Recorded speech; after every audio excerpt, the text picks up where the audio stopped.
د سوریې د انتقالي حکومت رئیس احمد الشره په خپل لومړني بهرني سفر سعودي عربستان ته تللی او په ریاض کې د ولیعهد محمد بن سلمان په ګډون له بېلابېلو چارواکو سره لیدلی دي. احمد الشره ریاض کې زیږېدلی او د ماشومتوب لومړني 7 کاله یې هم په عربستان کې تیر کړي دي. په پام کې ده چې الشره به د سعودي له نورو چارواکو سره هم وګوري، د سوریې په وضعیت کې د وروستیو پرمختګونو په اړه خبرې وکړي او د دواړو هیوادونو ترمنځ همکاري پیاوړې کړي.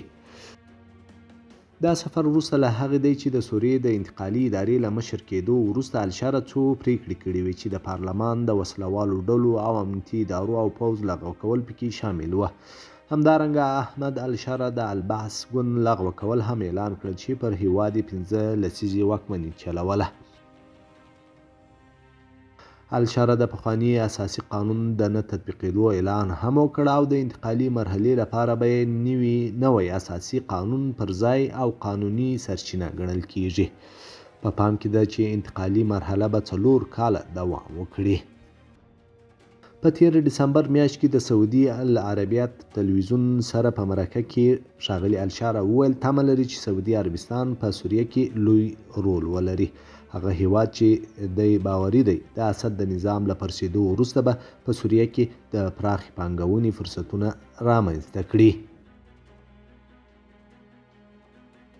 د الشره د انتقالي حکومت له جوړېدو وروسته نړیوال او عربي ډیپلوماتیک خوځښتونه پیل شول او د سوریې د بهرنیو چارو وزیر اسعد الشعباني د روان 2025 کال په جنوري کې سعودي عربستان ته سفر وکړ چې دا یې د بشر الاسد له پرځېدو وروسته خپل لومړنی بهرنی سفر و. د سعودي عربستان د بهرنیو چارو وزیر فیصل بن فرحان هم د جنوري په پای کې دمشق ته سفر کړی و او په خپل سفر کې د سوریې له نوي حکومت سره د ملاتړ او د لویدیځو بندیزونو له منځه وړلو کې د خپل هیواد د مرستې ژمنه وکړه.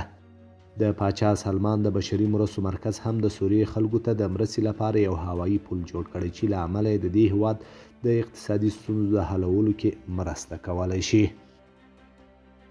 دمشق او ریاض له بشر الاسد وروسته په یو نوي پړاو کې د اړیکو پیاوړو کولو لپاره کار کوي او نوي چارواکو له سعودي عربستان سره د اړیکو د یو نوي باب پرانیستلو لیوالتیا ښودلې ده.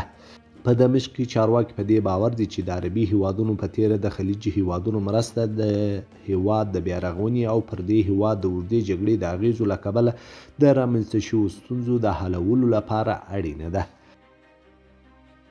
الشره وروسته له هغه سعودي عربستان ته دا سفر کړی چې د قطر امیر شیخ تمیم بن حمد الثاني څو ورځې مخکې دمشق ته سفر کړی و.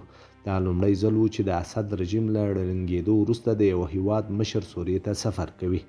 امریکا تازه هغه 10 میلیون ډالري جایزه لغوه کړې چې د احمد شره د نیولو لپاره ټاکلې وه.